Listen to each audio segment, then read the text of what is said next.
All right. Peace and shalom, family. Peace and shalom. It's your brother Divine Prospect, Kingdom Harbinger Ministries, back in the building. What's going on, family? How y'all doing? How y'all doing? How y'all doing? I just love popping my collar a little bit. Popping my collar a little bit. You know how it go. All praises to the Most High Yah. I'm glad to be here this Friday here with y'all. And y'all could have been anywhere else in the world, but you're here with us. All praises to the Most High Yah. Thank you for joining us. Thank you for joining us. Hopefully, y'all enjoyed your work day on today. Some of y'all may still be at work, right? What I say with y'all is, Sabbath is about to begin. Oh, but wait, we don't keep the Sabbath until sunrise. All praises. So you got a little bit more time to get your grind on, make a little bread, come home and prepare for the illustrious Sabbath that's dawning upon us tomorrow, this Saturday. There's some that say, oh, you need to follow the lunar Sabbath. There's some that say, oh, the Sabbath is Wednesday, the middle day of the week, when the sun, moon, and stars were created. All those individuals say that, but they have no examples of the Sabbath operating in that fashion. And they can't show you the Sabbath throughout captivity. You know, it's fascinating. I put together a monograph called Law Before the Scroll. And in there, I show the Sabbath being kept in captivity. That's right. The Sabbath being kept on Elephantine Island by the Jews that lived there. And do you think that they kept that Sabbath in the middle of the week? Do you think they kept that Sabbath on a lunar day? And this is during the Persian period. Yeah, that's right. That's right. But we're going to fall back on that. Don't want to offend nobody. I'm just trying to give y'all the facts. All praises to the Most High. Yeah. All right, let's see what we got in the building. Peace and shalom. I see Daywalker 7 in the building. Shalom. Feed the sheep. Feed the spirit 5. Shalom. I see Ashayaya Yasharala. What's going on, sis? Shalom. I see Shakur, the young lion. Shalom alaikum. Alaikum shalom. We in the building. So fortunately, I wasn't here last Friday, so I apologize for that. I had a lot going on. I was really tired by the end of the week, so unfortunately, I didn't have the energy to proceed with a Freestyle Friday, but today I will. We have about 52 minutes, I would say, less than an hour to do today's show. So let's see how much we can condense and compact into this episode. All right. So with that being said, a couple of things I want to bring out to y'all. Those of you who are following the Patreon, whether you're a free member, whether you're a paid member, whatever the case may be, right? I do post some stuff up there also for free members they can see, and then also for paid members, and then content for depending on your tier and the benefits you can get. But one thing that I posted last Friday, which was interesting, was an impromptu visit by the Jehovah's Witness. And you know what's fascinating? We had rescheduled a session for today at 10:30 a.m. Eastern Standard Time. And the people that came to my door was 2 elderly women that came to my door. And one of them was the more elderly one out of the 2. And she was leading the session. And if you listen to the audio on Patreon, it's only about 15 minutes, not even that long, right? This is one of the reasons why, if you haven't heard it, it's because you're not signed up on the Patreon. Why are you not signed up on the Patreon? So many benefits on the Patreon. Matter of fact, when you first go to the Patreon page, the first post is a pinned post of all the different benefits you get for signing up to Patreon and a wealth of resources. Can't miss it. So that elderly woman who I had the discussion with, and again, if you heard it, it's a 15-minute session, wanted to schedule a session today at 10:30 a.m. Unfortunately, she couldn't make it. So the other elderly lady with the gentleman came to my door around 11 a.m. Eastern Standard Time. I thought they backed out. I didn't even go hard. I just, little conversation. But that individual backed out because she had something else come up. So it wasn't that she didn't want to come, but she fell back because she had something else coming up. And when the younger of the elderly ladies came to my door with the young gentleman, And well, he's a little older than me, but the gentleman, she had told me that the elderly lady wasn't able to make it, so they're gonna have to reschedule to next Friday, which I'm okay with. That's cool. Because they were cool, right? They weren't argumentative, they weren't disrespectful. They were two elderly Black women that came to my door and had this. Now, mind you, I've been having conversation with Jehovah's Witnesses for years, and my mother's side of the family, her extended side of the family, her cousins' children, and they're all Jehovah's Witness. That whole side of my family is Jehovah's Witness. But interestingly enough, my cousin, my mom's brother's eldest son, he occasionally follows the ministry and watches my content. So shout out to Alex if you're watching. I'm not sure if he also was Jehovah's Witness. We never really had a conversation about that. But we would go to family functions and stuff like that, mostly like to funerals and stuff like that. And they would show up, and again, they'd be Jehovah's Witness. And I remember one time when my grandfather died. I think it was my grandfather died. My grandfather died. We was at the repast, and I had a nice conversation with them about Jehovah's. I'm not sure what year it was. I'm not sure if I was still a Christian or my early stages of being Israelite. I'm not sure, but it was a while ago. But I had a really good bill with them. We chilled, we talked, and all of that. We kicked it. We got a little passionate, but we was able to reel it in. But that wasn't the first encounter I had with Jehovah's Witness, right? Obviously, I had some prior to that. However, it was family, you know what I'm saying? It's a little different when it's family, you know what I mean? But nonetheless, it was a great conversation. And when I was a Christian and a Christian apologist, I would go out headhunting for them. Like I would go and look for where they post up at. And sometimes I'd be there before they post up. So I got more time to talk with them, kick it with them, and so forth. And throughout that period of time, two of them out of all the different ones that I've seen, they left the Jehovah's Witness. And they followed Christ at that time, and they became Christians. Since I've been an Israelite, 5 of them. We got 5 bodies under my belt for Jehovah's Witness that moved over to the truth. All praise to the Most High, 5. But I had to talk with a lot of them before I got to the number, maybe about 30 or so before I could get to that number. So it's Yah's willing. One plant, one water, but Yah provides the increase, right? So I'm going to continue to do that, continue to put that to work. However, I've heard some of y'all ask me questions about their beliefs, right?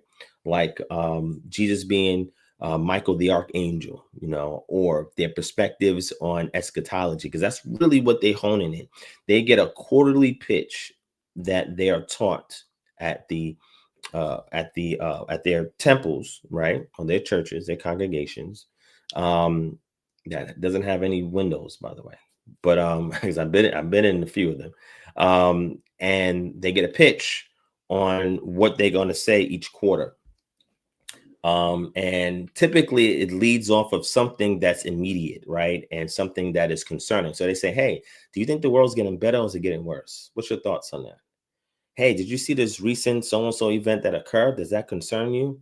So they start off by presenting you with the doom and gloom, right? To stop in your tracks, to get your attention and say, oh, wow, yeah. Now, this technique is not new. Who is the successor of Charles Taze Russell. He kind of started with that type of pitch when they began their Ardent 2x2. But when it was brought up to me, I was like, oh yeah, blah, blah, blah. Because I was already familiar with it. Because you got to remember, Jehovah's Witnesses didn't just pop on the scene, come out of nowhere, right? Their roots is in Adventism, right? Sometimes similar to SDA. But Adventists, they strongly hone in on eschatology, more particularly the book of Daniel and the book of Revelation. So if you want to show them the truth, one of the best ways to start is with those 2 books. But what I'm going to do for y'all is, again, sign up for the Patreon. Go check that 15-minute clip out. I have a link on there that you can check out some books. Let me show you some of these books real quick, right? These are some good books that give you the history, go over the doctrine and all of that. Good books. If y'all want me to put one together from my notes, because now I've been putting crazy books with my notes, just let me know, and I can do y'all that solid. All right, you just gotta let me know if that's what you want. All right. So here's one of them. This one is called Jehovah's Witnesses: The New World Society by Marley Cole from Routledge Library Edition, Sociology of Religion. All right, this is a good one. We have another one called Apocalypse Delayed, the story of Jehovah's Witnesses, 3rd edition by M. James Penton. All right. And then our other one is Jehovah's Witnesses, Continuity and Change by George D. Chrysades. Now, this one right here, the tone and the language is kind of assertive and offensive. And when I say offensive, I mean like explicit or disrespectful. I mean like, you know, in regards to addressing these claims from a believer's perspective. However, this one right here is very, this Ashgate New Religion from Rutledge Publishing as well. This one right here is really empathetic towards them, to the point where it's not attempting to discredit or disrespect them, nor is it attempting to say that they're right and uphold them, but it's taking a middle ground, right? Giving some history, background history and stuff. And this one too is not too bad as well. This one, the New World Society one as well, is really good. But if you really want to understand Jehovah's Witnesses before you dive into a conversation with them, I would advise you get all 3 of these resources, right? Now people have asked me about those doctrines, and again, they touch on it in here, right? So I'd advise you to get these resources. If you want to get access to my library so you can check out these resources, definitely sign up for the Patreon, www.patreon.com/Divine Prospect. Check out the brief conversation I've had with them. It's very interesting because my first attempt when I speak to Jehovah's Witnesses, Mormons, or whatever, that initial confrontation, I'm always reserved, right? I don't show everything. Sometimes I act ignorant, but I do that to lure them in, right? Because I want to make sure on the first 1-2 visits, maybe even 3 visits, they get comfortable feeling that they're teaching me and they're waking me up. It's interesting because one of their publications is called Awake, and they're waking me up and they're getting me to see their perspective. You know, they may ask me a little bit, do you know about the Bible? I'm like, yeah, I know a little bit, I know a little bit here and there, this and that. So I play it cool because you gotta reel them in, because you got to get them to invest. See, when somebody invests their time, their energy, and their money into something, they're more than willing to listen. They're more than willing to interact, and they're more than willing to accept what has to be said. But if you're offensive or aggressive or etc. off the rip, can't bring them in like that. You know what I'm saying? Because I'm sure they've dealt with that, especially the ones on the mission, dealt with that for years. Now, this elderly lady who did come to my house, she said she'd been doing this for over 3 decades. Actually, no, she said longer than 3 decades, before I was born. And I asked her, well, how'd you become a Jehovah's Witness? She said she was born into it. I'm like, oh, I think she was 2nd or 3rd generation Jehovah's Witness. I'm like, whoa, that's wild. And then she doesn't really know anything else. And I said, well, if you've been born into this, then how do you know that this is the truth? And she said, nah, you gotta go to the Patreon and see go to the Patreon and see the West. www.patreon.com/Divine Prospect, family. You're gonna enjoy it, trust me. And unfortunately, because she was unable to make it this Friday, I'm preparing for next Friday. So next Friday, I'm definitely going to get on that session. Hopefully we get about an hour in and I get to record it all. I'm gonna see if they're okay with the video camera. If not, then I'll do the audio again, but we'll see. But hopefully 45 minutes or an hour, if we can get that working. Again, for the most part, I'm gonna let them lead. I'm gonna let them take charge, and then I'm just gonna come back with critical questions. And I did ask them a critical question on there, and I'll give you a little spoiler.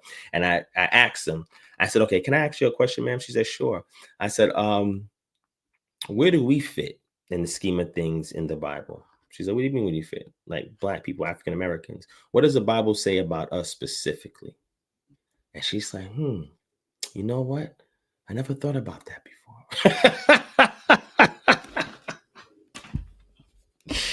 And that's what I do. I just drop the breadcrumbs and I fall back. I don't pour it all on or nothing like that. You just get the breadcrumbs from the master's table. All praises to the Most High. Yeah, I mean that's how we got to do it, to reel them all in, right?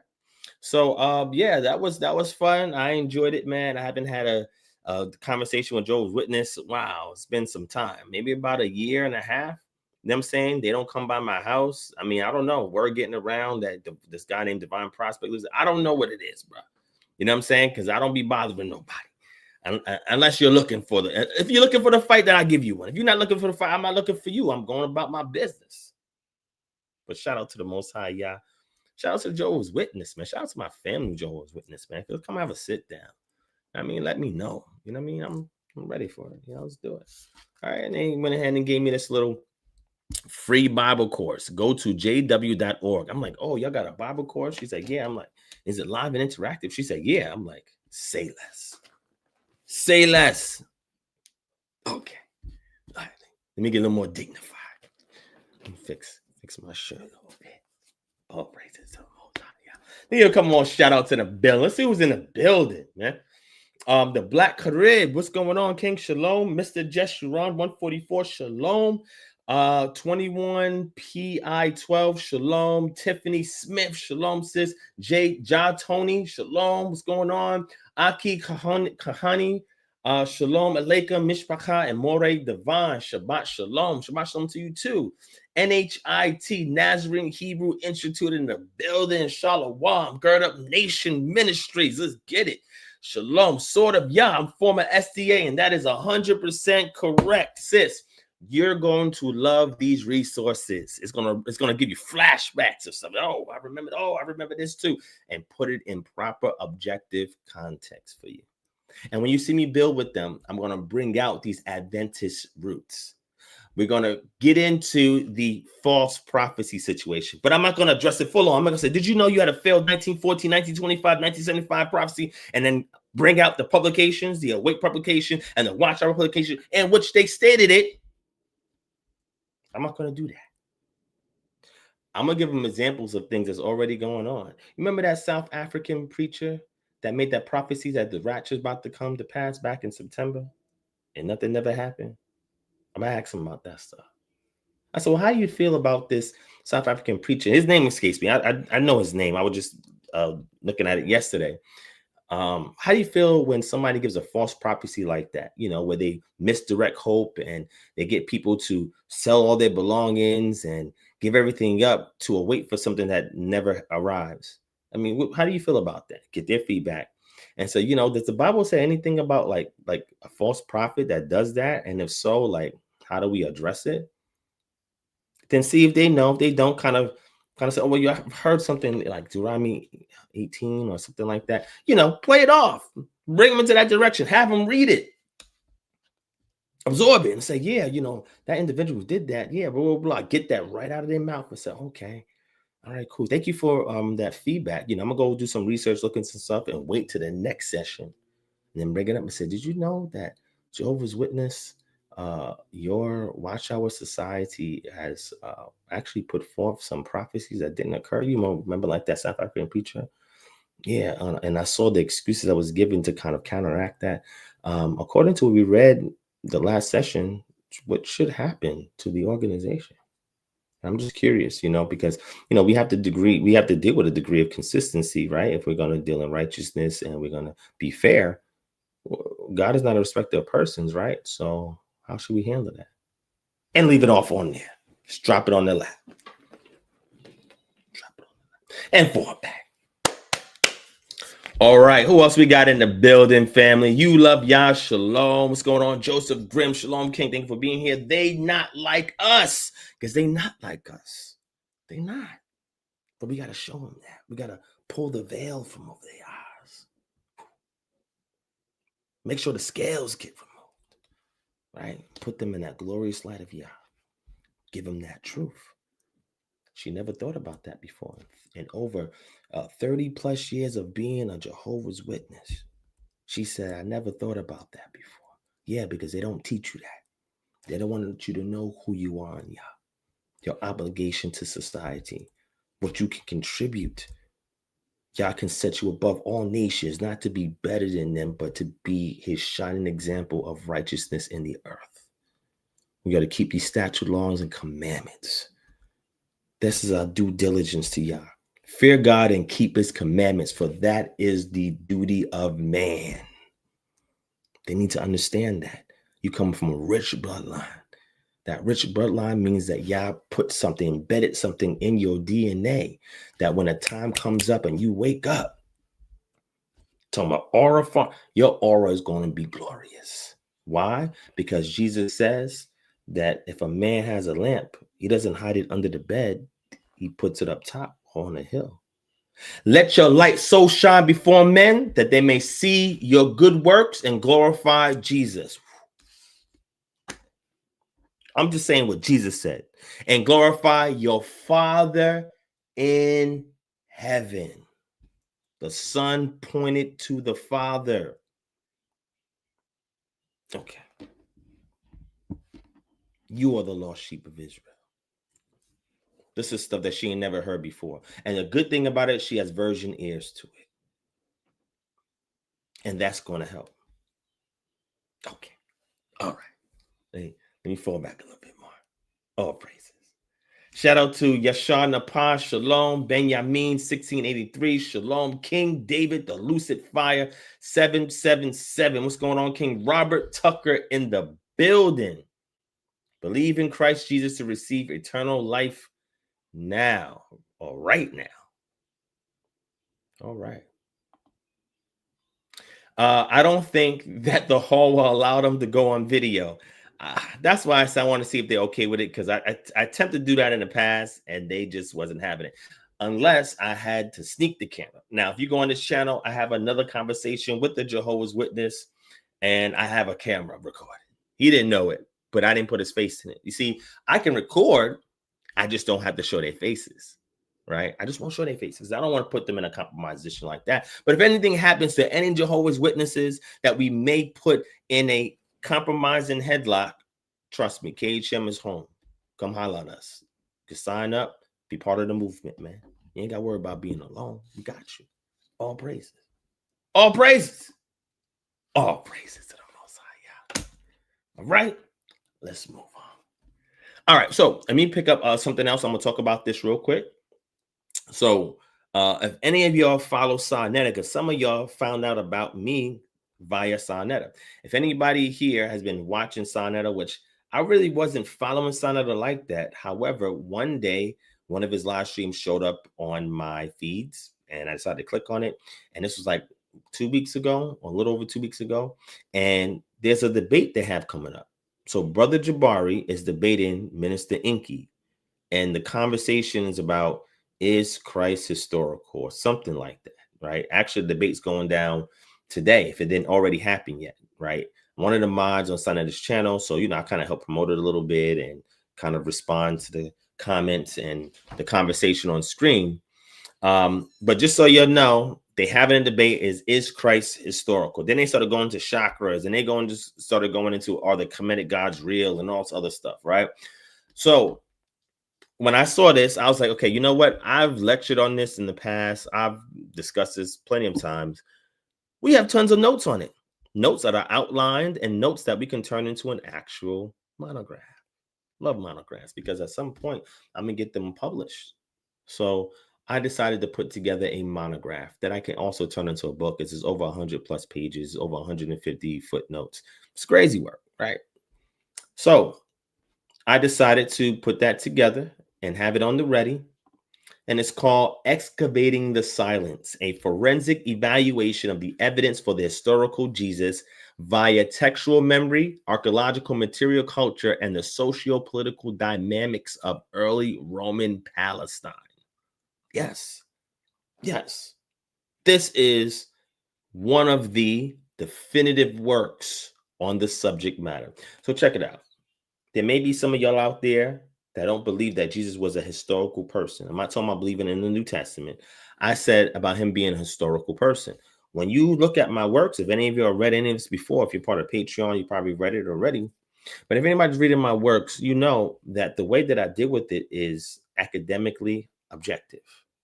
And I use a methodology in order to establish any claims that I make. And in this case, we're working from the ground up inductively. We're going through the material culture of the time. We're going through archaeological finds. We're going through the social political environment of early Roman Palestine in the 1st century CE, which is the nation which this figure emerges from. We discuss the lack of contemporary evidence extra biblically that discuss Yeshua Bar Yosef. Why don't we have extensive coverage of him if he's this great Messiah figure? It's because he came out of Nazareth. How many of y'all looking for the next president in the hood? Huh? How many presidents have we had from out of the hood? Huh? But sometimes we get some Jay-Z's. Sometimes we get some Oprahs and Kanye West. But guess what? Ain't nobody care about them when they were in the hood. It was only till after they reached a degree of fame that people want to go back and research about who they are. Nazareth was the backwaters. Ain't nobody want to go through Nazareth. John chapter 1 said, what good thing can come out of Nazareth? So when you understand this, you understand why there's no immediate contemporaneous accounts of him. Remember, a lot of the reporters who are reporting about people at that time are typically the Roman historians. And this is part of the elite class. Do you know the Roman Empire was bigger than just Nazareth and Jerusalem? Did y'all know that? Okay, so when we talk about people like Pliny the Younger, Tacitus, and others, they're getting this information after the movement becomes an issue. Then that draws their attention. However, there are patristic sources that are contemporaneous to the 1st century CE. And those sources mention this individual. But what we do is we take a forensic approach at establishing this claim, and then we leave the door open for further research in this field. I'm telling you, if you want to know the truth about this 104-page monograph has the answer for you. And so Sonetta said that he wanted to interview me because I told him, I said, yo, Jabari's going to get cooked if he's going against the consensus, if Inky knows how to posit the argument. But we're going to see, right? So pretty much I'm just waiting like a turkey vulture. I'm just waiting like a crow, like a raven, until after this carry on, right? After there's a carcass there to go pick at it. If Inky does his job. If he's Zabach, figuratively, if he's Zabach or make a sacrifice out of Jabari, then I could come in and get easy pickings. If he can't do it, then I got to slay the giant, bro. Me and Jabari debated in 2017. That was a rigged fight. But this time, it ain't going to be rigged. This time, I'm loaded and ready to go. Okay. So if you want the definitive work in regards to the historical Yeshua Bar Yosef or Jesus of Nazareth, this is the work right here for you. And nothing like that. You have never read nothing like this before. I guarantee everybody in here has never read anything like this before. So if you want to get access to it, you can support us. Go on to Patreon, sign up for the Patreon. If you subscribe to one of our tiers, you can get access to this and read it at no additional cost, or you can purchase it for $4. That's the least that they allow me to set a price for a product on Patreon. So simply just $4, and you can read this entire monograph for yourself. Trust me, you're going to enjoy every piece of it. It may take you some time to get through it, but it's a lot of information that will definitively make the point that Yeshua Bar Yosef was a historical figure. Again, in consensus, the scholarly consensus is he existed. The difficulty is how much of the New Testament represents the sayings and the lifestyle of this historical person, right? That's where the argument is at. So if anybody's interested in supporting the work, there it is right there. And that leads me to why works like this is important. So I want to get into this to y'all real quick. Again, if you're on the Patreon, you would have saw this for free. Anybody can go to Patreon, whether you're a member or not, and check this out. But I want to go over this because why is Divine pushing these books? Now, a lot of y'all that know me know why I do it. Some of y'all newcomers don't know why he keep pushing books on us. Why we gonna keep reading these books? It's because on the Patreon, there's almost 600 books. On that topic alone, there's at least 30 books on that topic. All of them over 300 pages. How many of y'all reading all those books? I read all of them. How many of y'all reading all those books? A lot of y'all are not reading those resources. So I think the best thing to do is for me to condense all those resources into either a research paper, which is about 50 pages or whatever, or a monograph, which is 100 plus pages, and not only give you the sources, but also take my approach and apply it to the sources. So that way I can synthesize the information and I can output it in a format in which you can readily receive it by reading through this in about a week or so, maybe less if you're an ardent reader. But This is necessary to come from our community. And the reason why I create these research papers and these monographs is for publications. So I'm submitting one of my monographs called the Delta Convergence to ARCE, the American Research Center in Egypt. They have a conference next year in April. And I have to submit it by, I think, December 18th of this year. So I'm fine-tuning it before I submit it for review, because they peer review it, right? And if they accept it, they'll have editors work on it. And then after that, they will admit it and put it in their catalog of abstracts to anybody that's looking to come, so you can get it, read it. Say, oh yeah, I want to see what this is about. Now, I don't want to be, I don't want to be chosen to speak on my paper. Not yet. But I want them to get the work, because I've submitted essays and stuff before, but this is a full-on monograph. This is over 100+ pages of work. I want them to get that. And the reason why I put the Delta Convergence together is because somebody was asking me about, where's Minority Report Part 2? This is the Minority Report. If you're interested in the Minority Report, if you don't even know what that is, type in the Minority Report Divine Prospect. I set the bar on Sonata TV back in 2015. Over 10 years ago, I set the bar on how research should be presented in slide deck format. An Israelite. All praises. So when somebody asks me about that, I say, yeah, here you go. Let's put it in book form. Right? But y'all only got the research paper. The monograph, the reason why I haven't shared it is it's not published yet. And I want nobody stealing my stuff. So after it's published, or even if I self-publish it, if it takes too long, I'll self-publish it. Then I'll make it available for everybody to see at no cost. But right now, any funds that I get from that is going towards additional research to produce more material for y'all and to get our work in those academic spaces so we can be cited, we can be quoted, and our legacy can live on beyond us. Give our children some pride that if they go into these crazy schools, they can then point to people in their community that have established themselves in the ranks of academia. I'm simply trying to be an example for all the future scholars that are coming after me.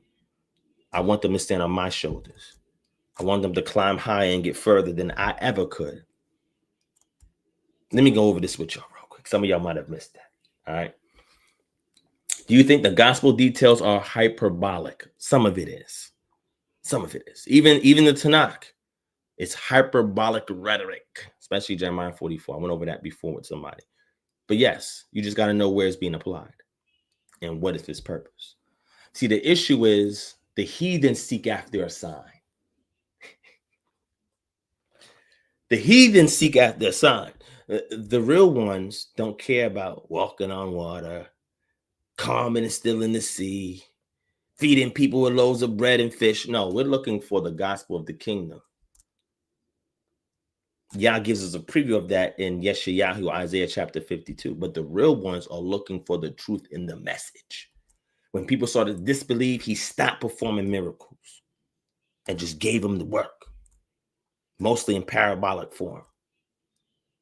The disciples say, yo, can you speak plainly to us? He says, for them, I speak to you, I speak plainly. But for them, it's encoded so that the ones that get the key can access the tokens and understand what it's about. It's prepping you for kingdom etiquette before you sit at the banquet before the king. Okay, let's go over this real quick with y'all. I don't want to waste too much time. Got one other thing I want to talk about. Two other things I want to talk about if I get enough time to do so. So let's go ahead and rock out with this. I'm going to show y'all this real quick. All right. Y'all let me know what's going on. Let's grab it.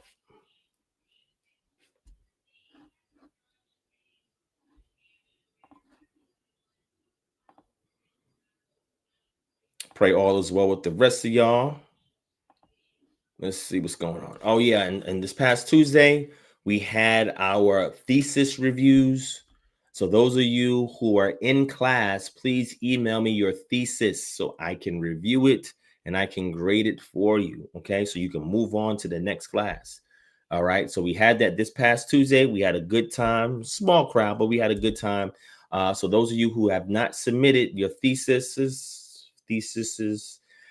Make sure you do so before next Tuesday so I can grade your papers. All right. I'm going to do a review of the class as well next Tuesday. It's not going to be as extensive or in-depth, but it's just pretty much going to be a review so I can kick it back to your knowledge. And if you did have anything wrong in your thesis, I can explain, why you probably missed something or why I graded the way I did. So make sure y'all in class next Tuesday. If you're not part of class, what are you waiting for? The type of stuff we cover in there, you can solve any enigma in scripture once you're done with the class. Okay. All right. All praise to the Most High. All right, let's get into this real quick. Let's get into this. This will look better if you're on a computer or watching this from your TV. You can check it out from your phone, but some of the text may be small. So you can just take a look at it in your phone. But when you get to your TV or your computer, I want you to go over this again, right? I'm going to go over this briefly. May not even do the entire PowerPoint. It's about 30 something slides. Probably not even going to go all of it. But let me introduce you to why this thing is important. I'm going to show this to you, right? And again, sign up for the Patreon. You're part of the Patreon. You've already seen this, right? But for those of you who are not part of the Patreon, this is some of the stuff that you're missing. Nobody I've seen in the Israelite community has done this yet. So if anybody does it after this, that's fine, right? What does it say about flattery? Flattery, is it in? What's that saying again? I forget what that saying is. Like when somebody imitates you, it's the best form of flattery. I think imitation is the best form of flattery. I think that's what it is, right? I like those axioms, those little sayings, and those idioms. I think that's what it is. All right. Oh, appreciate it, Aki Kohani. Appreciate it, King. But this is where we have to go. And again, I've been saying this on this channel for at least 8 years that we got to get an academic. We got to get an academic, and then y'all get pressed by these Christian apologists, and y'all get pressed by these Kemetic dudes and these atheists. Y'all get pressed by them, but you have little to show. We have some scholars in the community, but they're not putting out work. But we're going to go into this. This is called The Invisible No More, Elevating Our Voice in Academia. It's a presentation by Divine Prospect. Right? This is what you talking about, Divine? Invisible No More? Yeah. So the statement of need. Why does this exist? The publication of my monographs is urgently needed to correct long-standing inequities in academic knowledge production and to expand the intellectual diversity of scholarship in ancient and recent studies, Judeo-Christian and Islamic origins, African diasporic religious history, and liberation theology. Empirical evidence across multiple disciplines confirms that scholars from racial, ethnic, and religious minority backgrounds continue to face systemic obstacles throughout the publication pipeline, obstacles that have directly contributed to the marginalization of communities such as the Israelites in contemporary academic discourse. This is the type of thing that Christian apologists tends to do. They want to shut out the voices of those who are intellectual, who have a good head on their shoulders, who are critical thinkers, and have arrived to the conclusions of who they identify as because they use a really much different and unique approach than their contemporaries. But they don't want to deal with that segment. And when they deal with that segment, then they talk bad about them. And they do this to stigmatize us so that we will not be recognized in academia. But academia has to follow some rules. But unless you point it out, you can't hold them accountable to it. Let's keep going. Despite widespread institutional commitments to diversity, academic publishing remains structurally skewed towards Eurocentric epistemologies. Editorial boards in major journals overwhelmingly consist of white scholars, and peer review systems continue to privilege cultural perspectives aligned with Western academic lineage.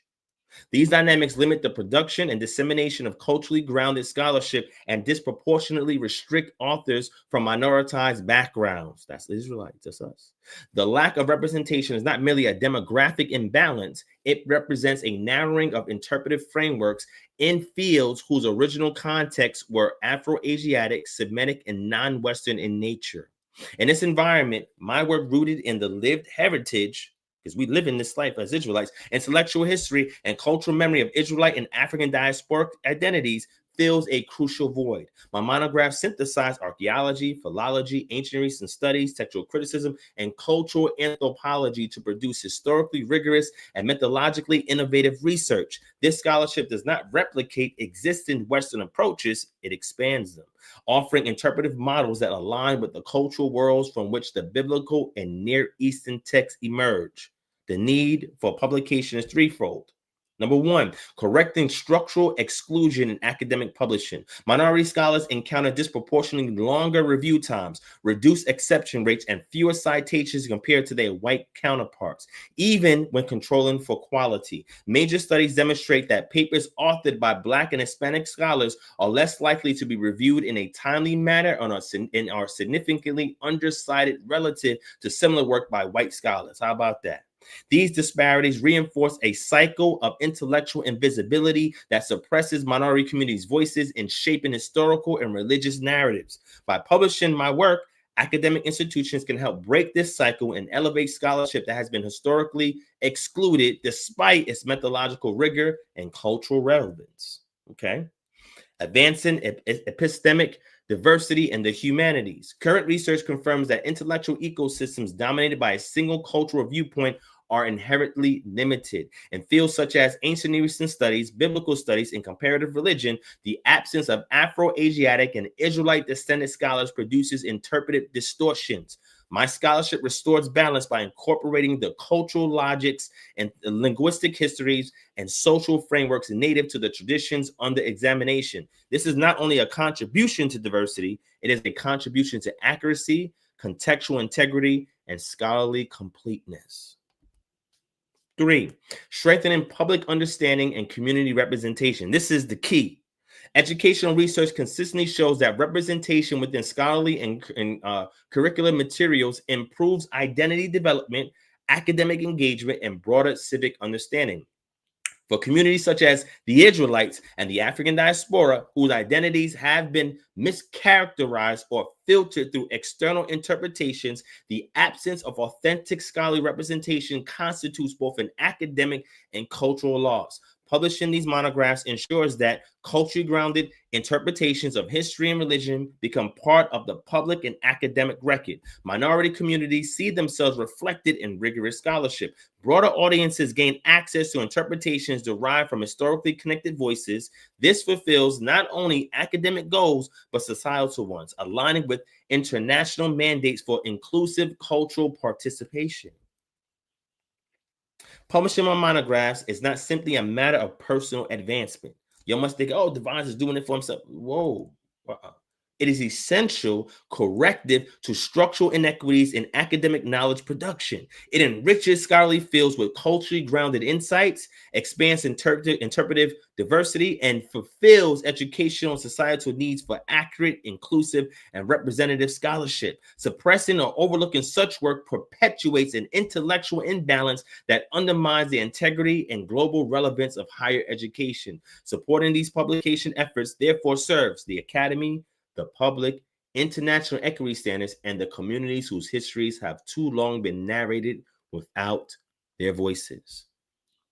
How many times do you see us misrepresented in the media? Whether it's TV, whether it's the internet, whether it's documentaries, whether it's by Christian apologists, whether it's by those who are dissidents of the movement, whether it's those who are agnostic, etc. They're telling our story. They are the ones putting out bad PR on behalf of our community. They don't have the lived experience in order to speak our voice. So they find ways to suppress what we have to say. They demean us, they discredit us, and they disrespect us. And this makes it very difficult for us to enter into this academic field, because the moment that we touch down in there and we put our flag down, guess what? They can't move us after that. But before we can even get there, it's a whole battle uphill. And the only way we can get there is by working together. So I'm doing my part as a think tank, putting out this information based on all the research I've done over the years and things that I've shared on this channel and elsewhere. And now it's time in this 2025, going into 2026, to get more of these works published in that field. And I can't do it without your assistance. So this is why I push it, because it is important. Reading is fundamental. But if we read stuff, it must be from the perspective of our community, because we're so used to reading it from Eurocentric eyes. And a lot of Western culture and Western standards have governed how academic papers, submissions, and books are published, recognized, and acknowledged. We have to reclaim our voices. The invisible no more. Elevating our voice in the realm of academia. All praises to the Most High. All praises to the Most High. Here's an appendix. Appendix A, structural barriers in academic publishing. Academic gatekeepers, editors, reviewers, boards, and that funnels down to bias review and delay cycle, longer review times, heightened scrutiny, and cultural unfamiliarity. Then it goes down to disproportionate rejections, minority scholars rejected, and innovative ideas dismissed, and the structural underrepresentation in journals, few minority authored articles, and institutional erasure. They're trying to get rid of us. You understand? This is serious.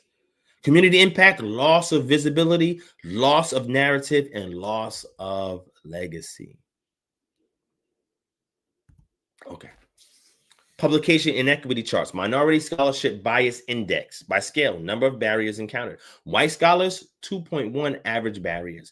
Black scholars, 8.3 average barriers. Hispanic scholars, 7.4. Global South authors, 7.8. But the Israelite identity, 8.7 average barriers. We're going to face more trying to get up in there. Why do you think I join these societies? Why do you think that I go to these conferences? Why do you think that I submit these essays? Why do you think I speak the way that I do? Because I understand the numbers. Numbers don't lie. Appendix B, the academic legacy flow model. Community support funnels down to scholar empowered, funnels down to research completed, follows down to publications release, follows down to institutional recognition, follows down to libraries, to universities, to media and public discourse, and that flows down to generational identity strengthening. We have Christian jihadists that are trying to prevent this from the Israelite community. It must be stopped. Appendix B2, community impact chart. Academic support, return on identity. Like that. All right. Identity strength is 100%. Youth confidence, 90%. Cultural continuity, 80%. Historical visibility, 95%. And spiritual empowerment is 100%. If the word was not published, would you know that you an Israelite today?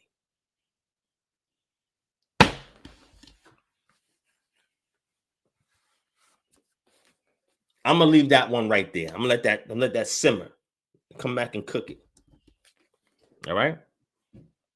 Appendix C, why our story must be told. Visual summary.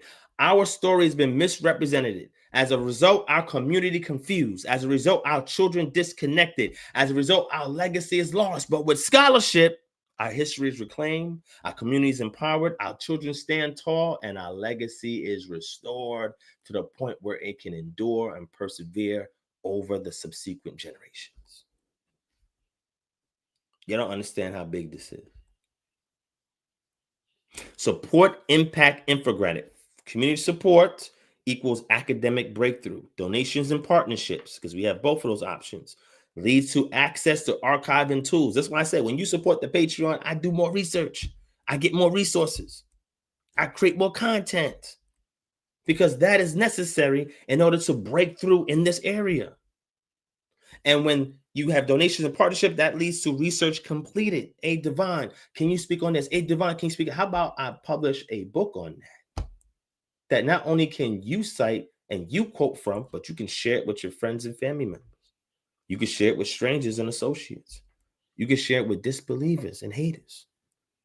Look, we got work published here. Jews got published works. Christians got published works. Muslims got published works. Where's our work? East Indians got published works. Koreans got published work. Chinese got published works. Japanese got published works. Where's our works?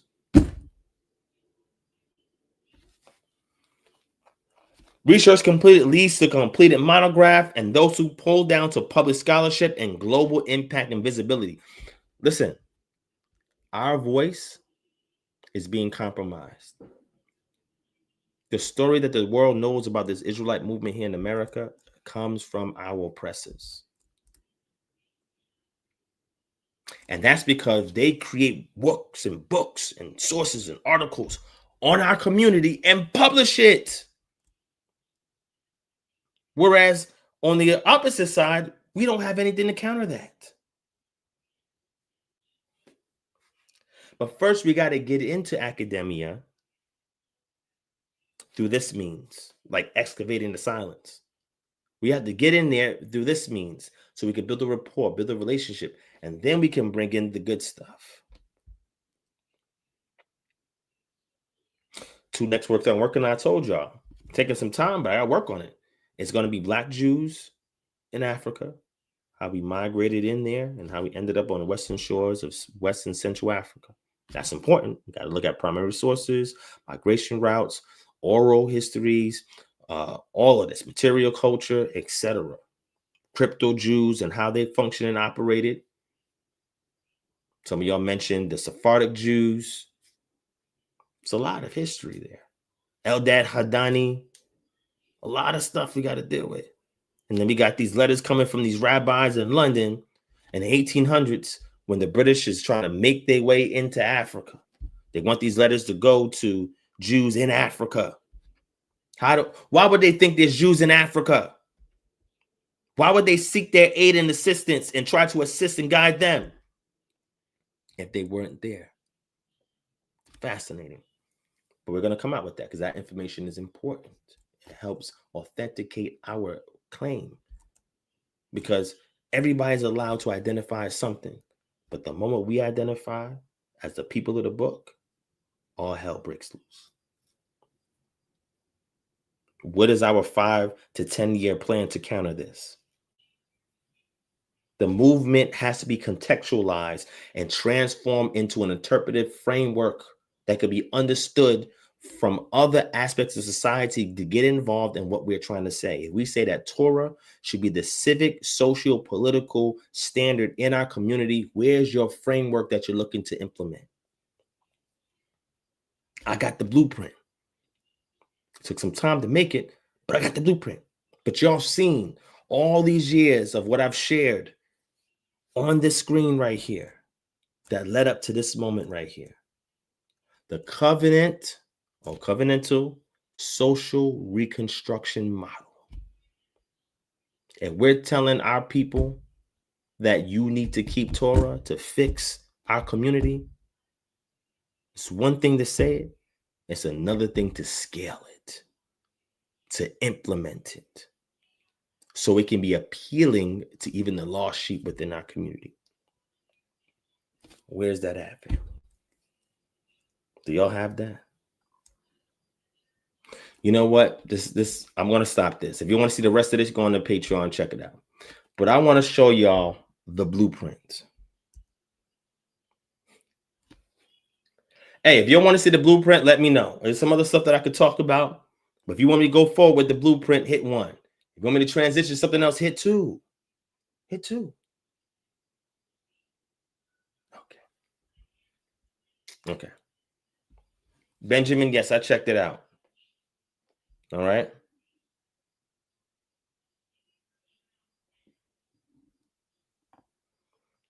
That's a good question, Daywalker. Probably gonna have to do another session on that. So the next live stream, catch me and ask me that question because I'll just do straight Q&A that one. This one, I'm actually just sharing some information with y'all. All right. But that's a good question. Matter of fact, I've addressed it on this on this channel before, when I'm dealing with Israelite apologetics. So type in this channel, go into a PC or choose PC mode on your mobile browser and go to this channel, go to the little search magnifying glass and type in Israelite apologetics and go and watch that whiteboard session that I did. I did multiple whiteboard sessions to show you how you can link that up. I did one when I was in New York. I did one when I was in Atlanta, and I think I did another one somewhere else. They're on the channel, so go check them out. Right? If one of my admins grabs it first, drop it in the chat for them. All right. Thank you so much, Reverend Amen Ra McCarthy, BSRRT. Shout out to that brother. That brother was on this channel before. Spit some wisdom. I appreciate that, my brother. Thank you so much. Thank you so much. I appreciate it. All right. Yes, More Benjamin, we live. I don't know how much longer though, but I want to show you. If y'all want to see the blueprint, hit 1. Listen, those of you that's on the Patreon, y'all seen some of that research paper, but y'all ain't see that real work. Yo, that monograph, I'm still working on it. I'm gonna finish it soon, and then I'll let y'all see the monograph. But right now, I want to show y'all something. This is, yo, y'all think I'll be playing with this, bro? Like, if I die, y'all forbid, if I die soon or whenever, this will be out there. If it's published, it will never go anywhere. But even if it's among us, y'all got the blueprint. So y'all gave the vision, but he needs the hands and feet, the causative, the he feel for us to get it done. He can cause it to happen, but we got to be willing to put in the work. But I'm saving y'all time. Future generations, if Divine passes and you watch this, I saved y'all some time. How do you take Torah and turn it into a framework for liberation in the Black community? I'm going to show you how to do it. So what I'm going to do is there's a volume 1 and a volume 2. Volume 1 gets theoretical, gives you the concept and everything like that, right? Volume 2 gives you these numbers. It gives you the Black domestic product. It gives you the CSA. These are algorithms that are designed for you to apply with this model to determine its success or failure. Volume 3 goes a little bit further into it. It gives you the plan over time and how to implement it. This is exclusive. I'm going to show it to you right now. Check a look at it. Let me grab it real quick. Hey, get a pen, get a paper. This is going to blow your mind. I've been trying to sit on it. Pause. But I decided to give y'all a preview. This is not the whole thing. Remember, there's a volume 1 and volume 2. And you got to know that stuff before you can really understand what you're doing in volume 3. But at least volume 3 can give you, oh, this is a real plan. You know, we had so many attempts at liberation in our community and they failed. Why? Because they didn't have built-in contingencies. They didn't have covenants at their root foundations. They didn't use principles from the scripture and apply it in a way that works in 2025 or whatever time period they lived. See, I did a gap analysis to see where we were from the past to now and how we got to get from now to an idyllic future. So you got to look at the different things and how things didn't work and say, oh, the Freedmen's Bureau was attempted. Why didn't that work? Tulsa, Oklahoma was destroyed. But why did that happen? Y'all didn't have the right contingencies in plan. Contingencies in place. But I'm going to show you. I'm going to show you. All right? I'm going to show you. All right. Let's go grab it real quick. Let me show you real quick. It's for your eyes only. You say, Devon, how's it for our eyes only? And you showing it publicly. It's okay because one of the weapons that we use is transparency. Oh. See, too many of your movements have become overly esoteric and secretive. That's why they get infiltrated. That's why they don't work. Yah said, I expose it openly. Openly, Yah shows his plans openly. He presents it before the people. Why the Bible is available for everybody to read?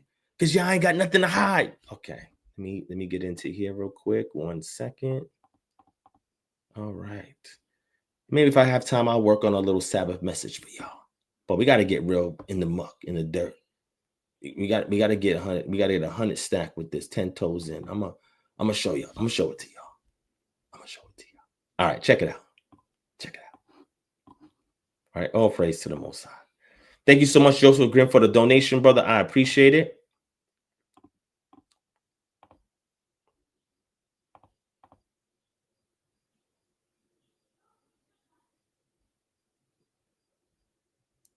Yeah, I'm aware about that. I'm fully aware of that. I've addressed this in the past. I even got a lecture on that, 2 lectures on it. How do we walk it out? Go check that out. And the other one is the time capsule in West Africa. I forget the name of that title of that lecture. Check them both out. We're fully aware of that, right? And I've addressed that.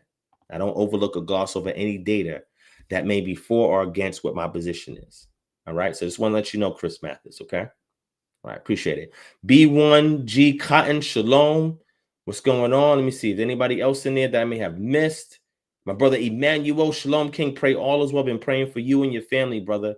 All right. I want to set up a call with you. So please hit me up and set up a call. All right. So we can chat. All right, so let me go bring the Panther de Noir. Shalom, King. Thank you for being here, as always. All right.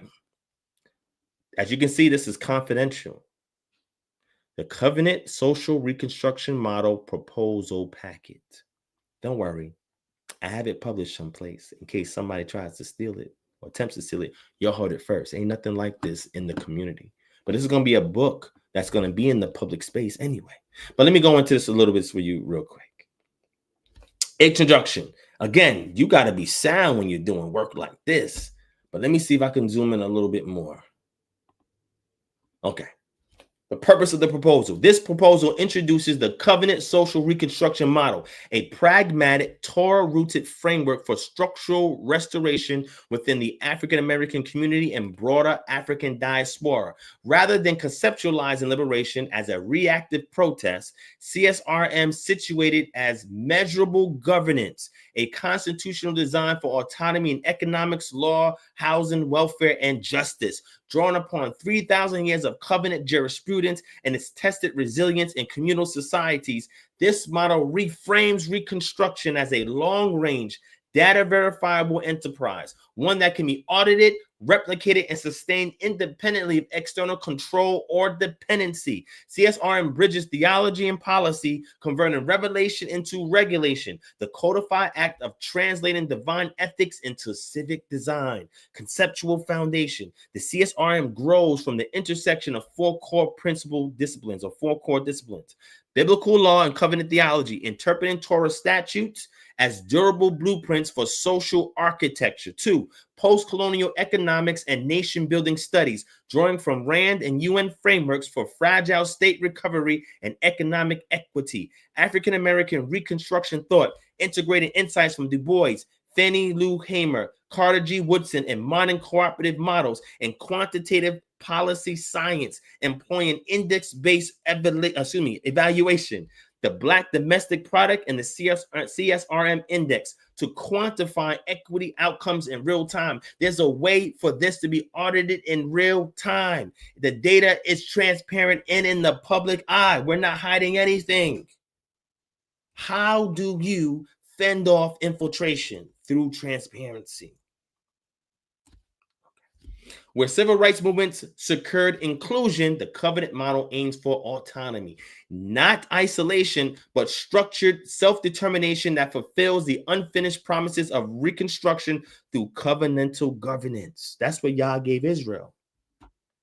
That's what he gave them. When y'all protest, what are you offering society to say this is what we want? Black people don't have a plan like that, bro. Black Lives Matter failed y'all. They had an opportunity to speak to Hillary Clinton and they had nothing to say. They had nothing. They failed us. Civil rights got us to a point, but failed. Black Panthers got us to a point, but failed. And then Black Exploitation came out. And then the crack era came out. And then hip hop responded to the struggles in the hood, but then that was co-opted, and that has failed us. Black media has failed us. All right. Y'all ain't got that Yah injection. You ain't got it. You ain't got the Yah injection. But I'm about to strap up that tourniquet, and we about to load in this Yah. Theoretical premise. CSRM rests upon one enduring principle, law as architecture. Just as the ancient covenant organized land, work, rest, and justice into measurable cycles, so too So too can modern communities reorder their systems to yield equity and sustainability. This model posits that the social crisis in African descendant populations is not simply economic or political, but jurisdictional, a failure to legislate justice internally rather than awaiting it externally. How do you counter police brutality? I go into this. Hence, the covenant social reconstruction model offers a blueprint, not merely a program, a way to legislate economic fairness through community charters and land trusts, to adjudicate harm justly through gate courts, to provision with dignity through storehouses, and to measure covenant health empirically through the CSRM index. The institutional relevance. This packet is prepared for submission to universities, grant foundations, policy councils, and faith-based institutions seeking replicable frameworks for measurable social transformation. It outlines not only the philosophical rationale, but the implementation infrastructure, charters, bylaws, metrics, and collaborative templates so that institutions can invest directly into autonomous data accountable zones of development, or Goshens. By merging ancient law and modern analytics, CSRM offers an unprecedented integration of ethics, economics, and evidence. It is both a research program and a governance prototype capable of transcending the dependency cycles that have historically constrained post-slavery advancement. Y'all want too many handouts when we can actually create from within. And I'm not saying anything is wrong with a handout, but the problem is most Black organizations, when they get handouts, where does it go? It gets misappropriated. Y'all's going to set that straight and hold y'all accountable. Statement of urgency. The present historical moment demands a paradigm shift with reactive survival to proactive governance. I say this all the time. Proactive.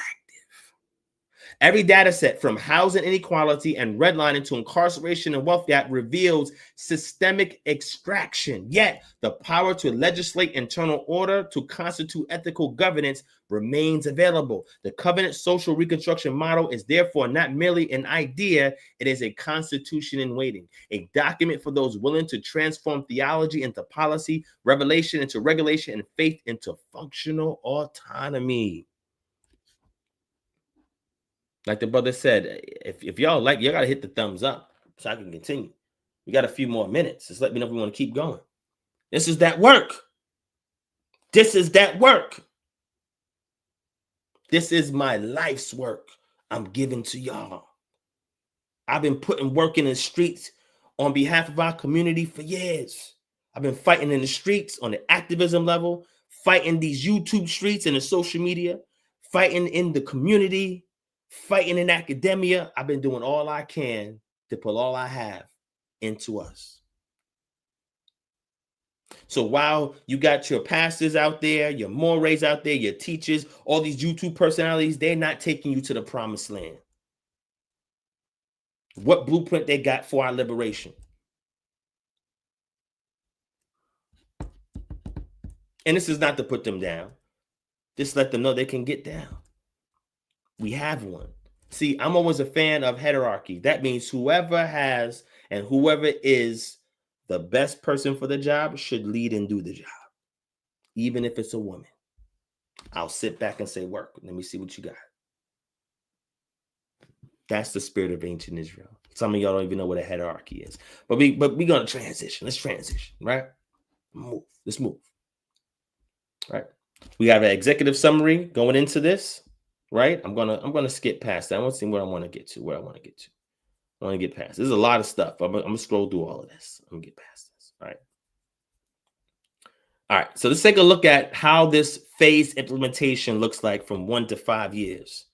You see, this is how you got to put together blueprints. This is how you got to pitch stuff. Do you have an executive summary in your blueprint? Is it there? You got a statement of need in there too? You got a pitch deck? Phase 0 to 6 months, vision, alignment, and readiness. Phase 1, year 1, charter, land strategy, and baseline data. Phase 2, years 1 to 2, pilot build out, storehouse, gate court, labor, and finance. Phase 3, years 3 to 5, scaling, networking, and policy influence.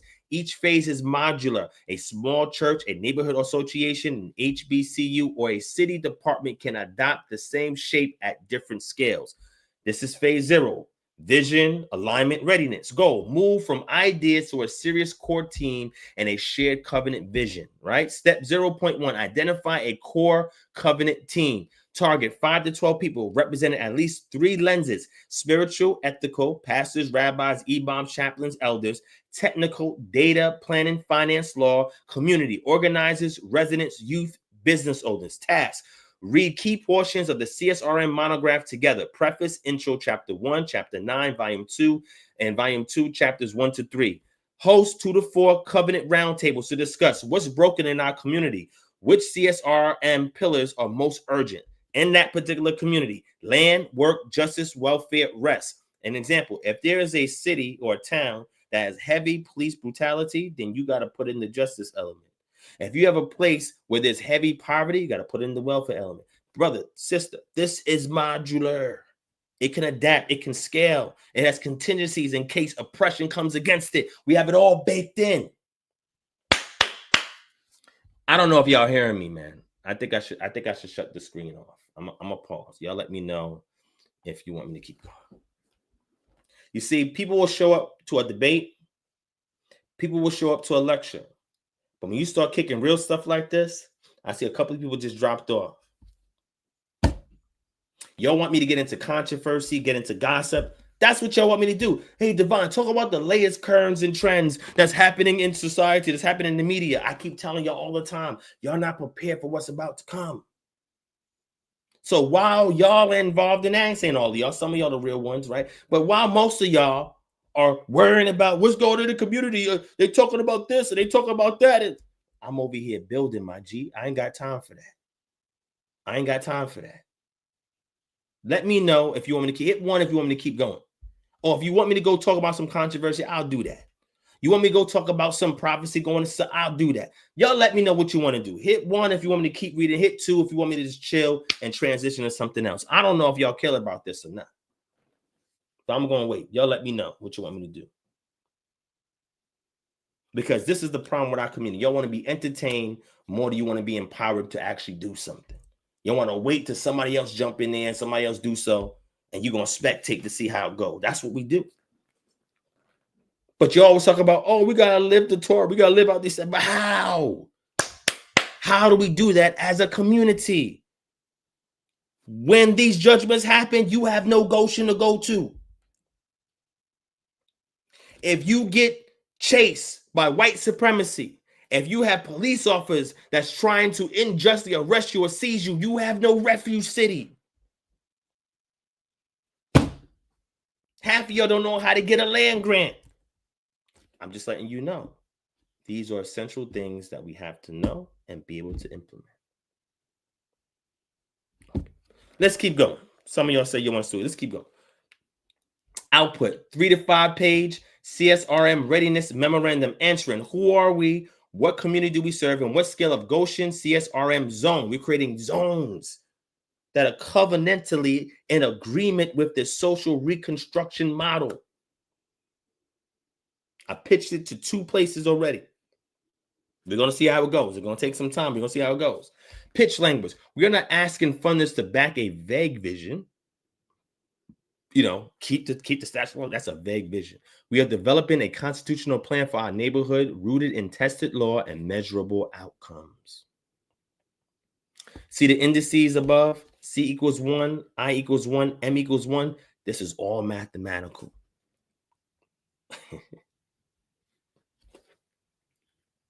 Mapping existing assets. Create an asset map of your context: land and buildings, churches, schools, vacant lots, community centers, people, lawyers, social workers, teachers, tradespeople, technologists, institutions, HBCUs, non-for-profits, foundations, city agencies, existing programs, food pantries, youth work, credit unions, co-ops, tools, simple spreadsheet, the columns, asset owner location, how it could fit CSRM in an annotated neighborhood map. So you know where to go to when you need. Okay, all right. This is how you wait out the judgments. You create a Goshen. You don't ask somebody for it. Step 0.3, initial buy-ins and MOUs. Approach key stakeholders, churches, mosques, synagogues, local nonprofits, and mutual aid groups, university centers with African American studies, divinity, public policy, city offices, or council members with equity portfolios. Y'all not reaching out to the right people to lock them down, to keep these Torah principles, to fix the issues in the Black community. Ask for letters of interest or short memorandum of understandings and make sure they locked in. Agreement to send a rep to a future covenant Congress convening. Pitch angle. This is not another program. It is a framework that can coordinate your existing programs into a measurable ecosystem of justice. It took time to put together. Draft the covenant charter, the preamble, the purpose and scope, the institution to be created or adapted, core principles, right? Accountability mechanisms, land strategy and acquisition plan. A CSRM zone lives or dies on land. Start modest, but be deliberate. 3 tiers of land strategy: space to stand, lease or partner from one anchor facility, a multi-purpose worship space, community center or school building. Tier 2, community land trust. Incorporate a CSRM land trust, a nonprofit trust or LLC with mission lock. Begin with 1 residential property or 1 small commercial parcel. Use grants, diaspora donations, and community bond offerings. Tier 3, a Goshen cluster. Goal by year 5 to 20 properties. Mix up housing, business, and green space under CSRM governance. Practical guidance: do not chase big land first. Prove the model on a small block or campus. You must have proof of concept. Prioritize parcels that directly protect Black residents from displacements, e.g. near gentrification fronts and transit corridors. This will kill gentrification dead in its tracks. Sniper shot. The Torah principles that Yah gave us. We can infuse it into our communities and we can prevent gentrification. It ain't got to be a conversation no more. It becomes a doing thing. Oh, y'all got gentrification coming in 5 years? Here's a 5-year plan to stop that.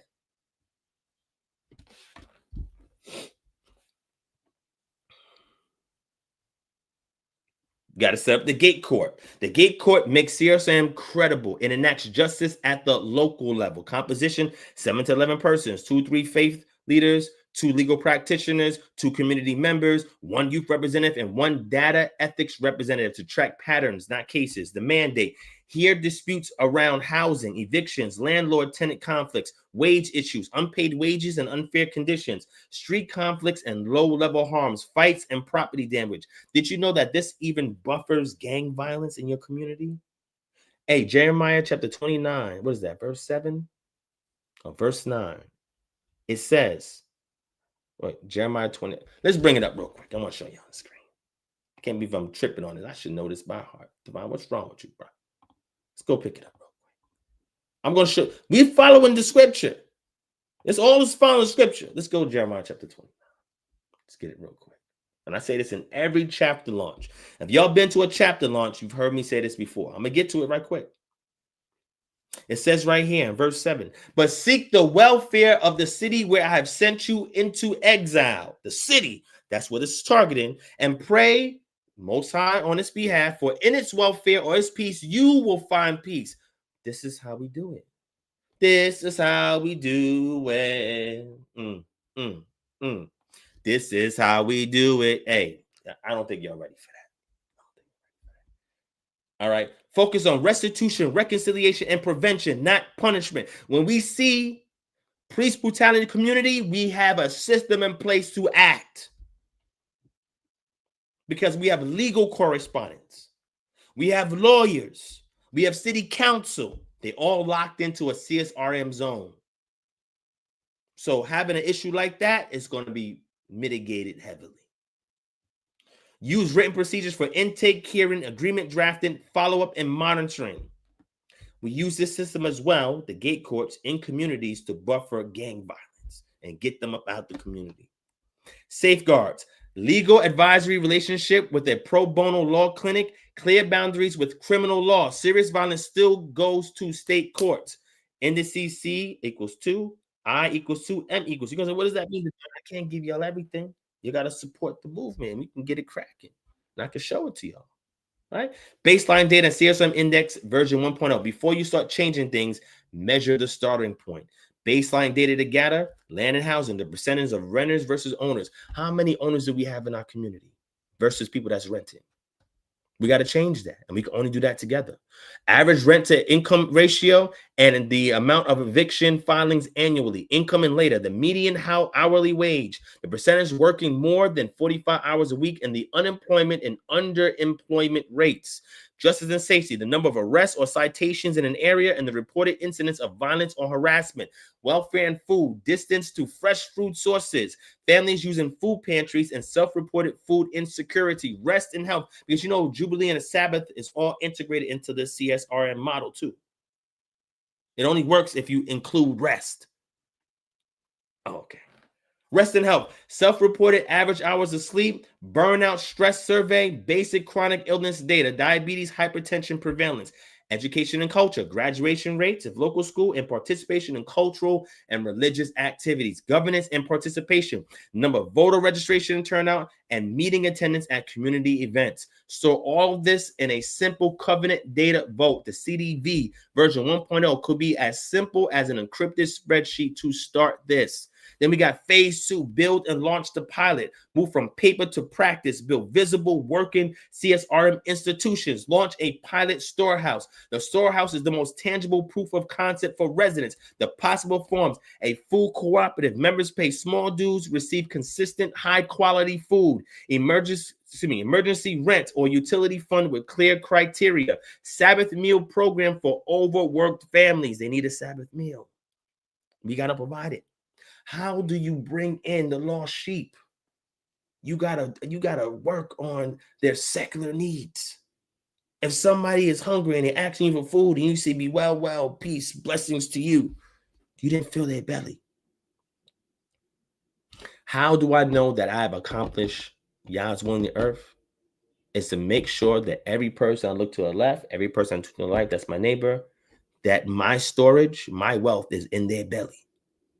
If it's in their belly and they eating, then I know we're doing Yah's will. Okay. All right. Governance, storehouse council, 2 community members, 2 faith representatives, 1 data person, 1 youth, 1 social worker. Policies for eligibility, prioritizing covenant participants plus needs, transparency, quarterly financial reports, and fair distribution. No favoritism, no public shaming. All right? So if you need something, we're not going to shun you. You're going to be able to get it. The covenant labor standards of cooperative work.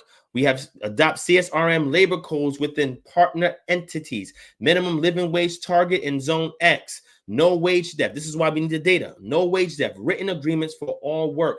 Guaranteed rest cycles. 1 Sabbath day weekly plus periodic retreat and rest days. Partner with local businesses willing to sign the covenant employer agreements. That means they understand all of this and they fall in line. Universities or nonprofits offering internships structured under CSRM ethics, and launch 1 to 3 worker cooperatives for landscaping, cleaning, catering, and childcare. Again, addresses the indices C2 to 3, I to 2, and M3 to 4. Just weights and finance and savings. Build CSRM friendly finance, small community fund or credit union partnership. No predatory interest, because we address usury, remember, in scripture. Transparent fees and financial literacy training tied to Torah principles. No unjust gain, no exploitation. The pilot products, micro savings group, Raskas under CSRM oversight, and emergency micro loans with built-in grace periods and fair terms. This is how you fix the community. A simple covenant dashboard. Use the baseline data, create a simple public dashboard, even an infographic updated quarterly for the percentage of households in CSRM housing or CLT, the percentage of wages moved towards living wage, the disputes resolved in the gate courts, the families assisted by the storehouse, and rest and health improvements that are survey-based. Present the data in community meetings, church services, university seminars, and donor briefings. Pitch: our faith in the covenant is now visible in numbers. Justice is no longer invisible. Then we get to the year evaluation and adjustment. Listen, this goes on and it goes on and it goes on. I have all of the stuff there. The data, if you want to see the data, we got it. We got it. Whatever y'all want, we got it. Right? The storehouse and cooperative bylaws. If you don't even know how to set up laws and bylaws or a charter, we give it to you. You just fill in the blanks. This is not difficult. But this is something that we have to get the message out to us. We got to do lecturing and town hall meetings on this at universities and HBCUs. We got to get the word out. If you got a pitch to an investor or stakeholder, I got the brief already set up for you. It's there. Everything is there. We got the sample land trust form in case somebody needs one to set one up. The dashboard should look like this. The dimension, land and housing, percentage of community-owned housing, data source, community deed records. The frequency is annual. We do the same thing for labor and wages, justice and safety, welfare and storehouse, rest and health, education and culture, governance and participation, visualization components, a spider radar chart, plots growth per domain, a bar graph, year-to-year comparison from year 0 to 5, a heat map, color-coded index zones for red, need, green, thriving. Ethical guidelines. All data is anonymized before publication. Community consent required for external release, and reports must include interpretive narrative. No raw stats without commentary. Here's the index right here. The CSRM index converts qualitative community progress into a 0 to 100 composite score that quantifies structural improvement. Here's the base formula: L plus W plus J plus S plus R plus E plus G. If y'all been following, that's land, wages, justice, etc., right? Over 7 times 10. Where L equals land and housing, W equals work and labor, J equals justice and safety, S equals storehouse and welfare, R equals rest and health, E equals education and culture, G equals governance and participation. Here's the scoring guide to know if you're healthy or not. The data integrity protocol: minimum sample size, 30 respondents per household or household, triangulations, at least 2 independent data sources per dimension, and public validation form annually. The composite reporting format: executive summary, 1-page visual synopsis, a full report of 10 to 20 pages of narrative plus appendices, and a policy brief of a 2-page summary for funders or city officials, because this is done in transparency. That is our weapon against infiltration. If we make these numbers public, there's no reason why they'll be infiltrating us.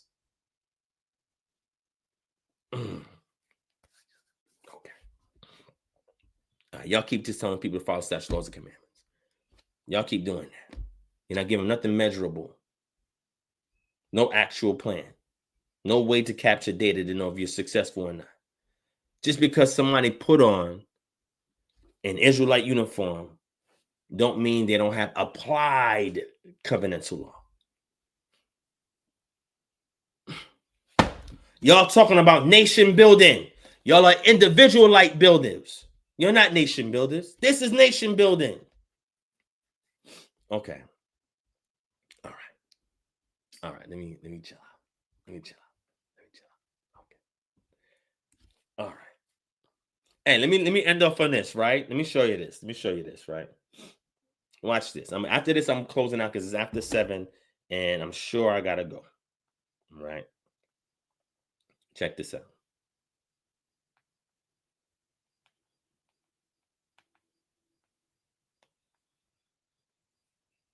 All right.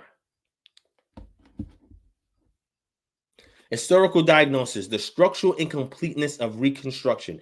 Every major attempt to reconstruct the Black condition in America, from the Freedmen's Bureau, 1865, to Black capitalism, 1970s, to modern nonprofit initiatives in the 2000s, has been undermined not by moral failure, but by jurisdictional dependency.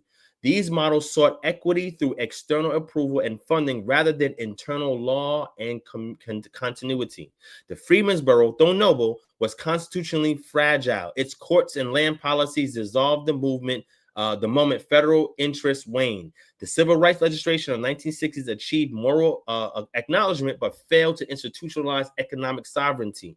The war on poverty, 1964-1980, poured over $22 trillion in aid into marginalized communities nationwide, yet Black household wealth remains 1/10 that of white counterparts. The underlying problem was never the absence of compassion. It was the absence of constitutional infrastructure internal to the community itself. Federal assistance addressed symptoms while the disease, systemic dependency, remained untreated. A people cannot be freed through policies designed to maintain their management. That's in my book. The post-slavery paradox, freedom without framework. The emancipation of 1865 granted freedom without governance, mobility without land, and personhood without jurisdiction. The post-slavery Negro, as Du Bois noted, became free to starve, free to wander, and free to be exploited. Where Europe transitioned from feudalism to civic autonomy through codified law and estate inheritance, the free Black population inherited no civil architecture of its own. Without covenantal constitutions, economic equity, or legal forms, freedom devolved into fragility. The state, which had commodified the Black body for profit, became reluctant steward of its survival, administering charity in place of restitution. This paternalistic framework metasized into the 20th century from welfare systems that punish family cohesion, like having a dad in the house, to housing policies that exclude intergenerational equity. Each wave of assistance, while packaged as reform, deepened the dependency that Reconstruction sought to end. We have too many handouts to those who are oppressing us. We must create internal reparations. My God. Why federal and state solutions have failed? Federal interventions, affirmative action, HUD housing, SBA business grants, educational subsidies have yielded incremental progress, but not structural transformation. The problem is positional, not programmatic. These initiatives operate on the assumption that inclusion within an unjust system equals justice, and it doesn't. CSRM rejects that premise. The historical policy, and we go into all these efforts to see why they failed, what the limitations were. Each of these efforts assumed that justice could be outsourced. CSRM redefined justice as something that must be legislated internally, not received as entitlement, but enacted as governance. Why modern movements have plateaued. Contemporary efforts by Black campaigns, reparation task force, cultural and entrepreneurship incubators reflect noble intentions, but suffer from the same structural void. They are fragmented, commercially reactive, and lack a unifying moral constitution. Where they mobilize emotion, they often lack legislative continuity. Reparations committees, for instance, debate the transfer of funds from state to descendants, yet few propose a jurisdictional framework for how these funds would be administered autonomously once received. If you give niggas money right now, what do you think they're going to do with it? What do you think niggas is going to do when you give them money? You already see what niggas, I ain't talking about Black people, I'm talking about niggas. When you give niggas money, what do you think niggas is going to do? What do you think they're going to do with that money? You have no infrastructure, no plan of deployment, no means of taking those funds and using it for self-governance once we get reparations. What are y'all really asking for? You want to get a Bugatti? You want to get an 8-house mansion? You want to get a yacht? You want to buy European clothes, European designs, gadget and purses and all of that? That's why y'all want reparations. Negroes ain't got no plan what to do once they get reparation. Why, I'm end off here. Why CSRM works better. Structural superiority.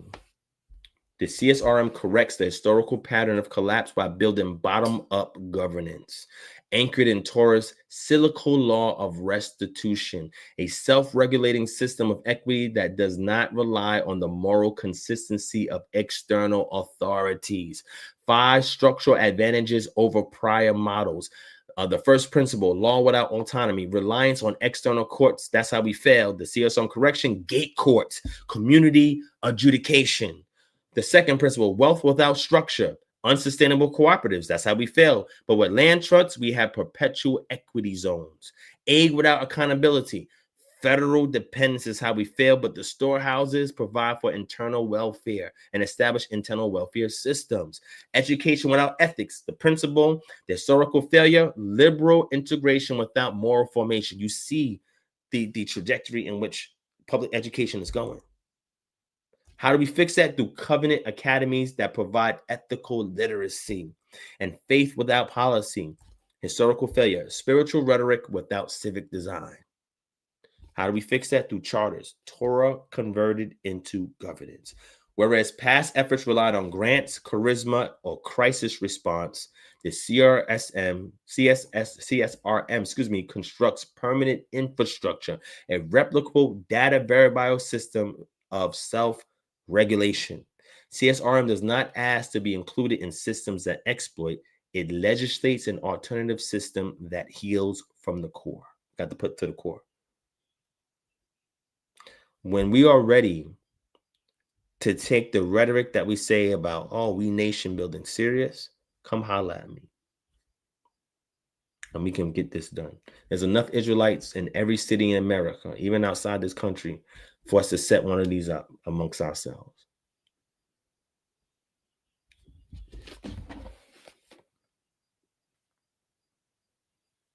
Okay. All right. I'm going to end off there. That's not even what I want to go over today. This is where your investment in this community goes. When you invest in KHM by signing up to be a member and getting your immediate benefits, you become part of something that's bigger than anything that you've ever heard in this Israelite community before. When you pour in funds into Divine Prospect, that's me, but that's the brand also on Patreon. We try to get this stuff into the academic realm. You see what I just gave you? This is volume 3. It's a 3-volume book that needs to sit on the shelf of Black academia, white academia, global academia. So if anything ever happens to me and some of y'all, one of our descendants can one day go into a library and say, whoa, what the heck is this? What? You want to wake up the lost sheep? You got to give them something like this. How do I know Torah can be practical or pragmatic? How can it resolve the society ills that I'm experiencing day to day? You hand this to them. We also design this to work in the diaspora across the globe. It's scalable. I didn't even go into the contingencies with you. Like, what if there's some kind of oppressive response to this? We have contingencies, and we have at least 6-7 contingencies in place. But this is scale. This model is sustainable and scalable. That means we have it set up so that we can strip out anything that's relevant to the immediate context of America and give you the core that you can set up anywhere on this globe. When we need Goshens, that's what we talk about, refuge cities, where we need to seek asylum, they have to come from us. And this is why you can't shun people that look like us in high positions. If there was no Daniel, our community would be lost. If there was no Joseph, our community would be finished. If there's no Mordecai and Esther, we be done as a nation. Y'all put some in these places to provide us leverage. No Nehemiah, we'd be finished. That's why they had to be incorporated into this. Give them an actual pitch. Why they need to live Torah. I guarantee you, if we implement this in this 5-year cycle that we have, which I don't even know can happen now because I don't think we have enough people that's going to believe in this. I bet you the entire Israelite community shall come behind something like this, but they won't. You know what they'll do when we get in there to talk about land grant? They're going to debate about doctrine. They're going to say, oh, you saying the Gentiles could be saved? That's what they're going to. So we're going to be at this round table talking about land grants and how we're going to zone out different areas for rest, sabbatical rest, for storehouses, for gate courts, the adjudicator of matters within a community. And they're going to be like, so you saying that the Sabbath, there's a lunar Sabbath? Hey, yo, you saying that the white man is Esau? Hey, yo, are you saying that, this and this about the New Testament? This is what y'all going to talk about. So I understand that this may never actualize in my lifetime. I never create everything or anything to just be sustainable and active while I'm alive. If you plan like that, you will fail every time. Legacies don't work like that. But for those of y'all who are willing to come behind something that is Yah infused. Tie that tourniquet. That's Yah infused. It cannot fail. It cannot fail. Notice we're not talking about overthrowing no government. We're not talking about that. Notice we're not talking about doing anything that's extreme, that they would label us as black supremacist groups. We're not doing nothing like that because that's Yah's job to avenge. He's going to take care of that. Our job is to have an infrastructure. So when he judges, we have some place to go. So we're not affected by it. Before you chant down Babylon, you better make sure that you have an Al Yahudu set up. All right, y'all. I'm out of here, man. I got to go. Let me attend to my family, right? Because that's my first ministry. I appreciate your family. Thank you for listening. Again, this wasn't the direction I was trying to go with this show. There's some other things that I did want to talk about things going on in the community and stuff like that. But you know what? This prevailed. And I'm hoping you understand why we ask for support. Right? Yah's going to take care of us. But in the interim, he works through your hands. He works through your mouths and he works through your pockets, your hands. So you can come and assist your mouth. You can get the word out and your pockets do investments to ensure something like this is feasible, is plausible, and is actual in your lifetime. What greater gift can we pass on to our children than giving them a system like this? That because a lot of us adults are hard-headed, stiff-necked, that Yah said he's going to save that generation under us. But they have to have something to work with. What are we passing down to them? Rhetoric, arguments, fear, concern, or are we going to show them how to build this thing? Don't you ever fix your mouth to say nation builds it to me again unless you got a blueprint. I don't want to hear it. Okay, baby, I love y'all. I'm going to keep y'all in prayer. Pray for me. Pray for my strength. This is the things that I do behind closed doors. I work on this stuff. I don't got time for the gossip. I ain't got a time for, this is going on, that's going. I ain't got time for that. I'm working. A lot of that stuff is for clout, to get money, to get paid, to get attention, to get numbers. I don't care about that. That stuff is going to fade away. But a blueprint for the nation to provide Goshens, refuge cities, storehouse, gate courts, justice, proper wages, no usury. When you have a system like that, that is so compelling and appealing that the lost sheep will open and accept it wide, arms wide open, you can't fail. And when Yah at the core, there's no such thing as failure. He said he's going to do a new thing. Okay. Love your family. Thank you for watching. Enjoy your Sabbath coming up for those who keep it. Keep me in your prayers. I pray for you. Like I said, if there's anything that Kingdom Harbinger Ministries can do for you, email us at kingdomharbinger@gmail.com. If you want to support what we're doing, all of that is down below. You can see that down below if you want to support. And if you want to support towards the academic research, that's Patreon. You want to support towards this CSRM model, that's Kingdom Harbinger Ministries. We got two folds, two different ways that you can support depending on what your calling is, or you can sign up to assist us. Either way, let us know. All right. Love your family. Thank you for watching. Be safe out there. All praise to the Most High. See if I have time to give a little message to y'all for tomorrow. If so, it'll be real short, but it's something empowering. Go back and check out the rest of this channel for content. If you enjoy this type of stuff, make sure you subscribe. Hit the thumbs up if you enjoyed the content. Why you're not sharing it with somebody? Why be selfish with this information? I think everybody in the Black community could benefit from hearing something like this. So please share the video. All right. Until next time, I'll see you, family. Peace and shalom. Shalom, shalom.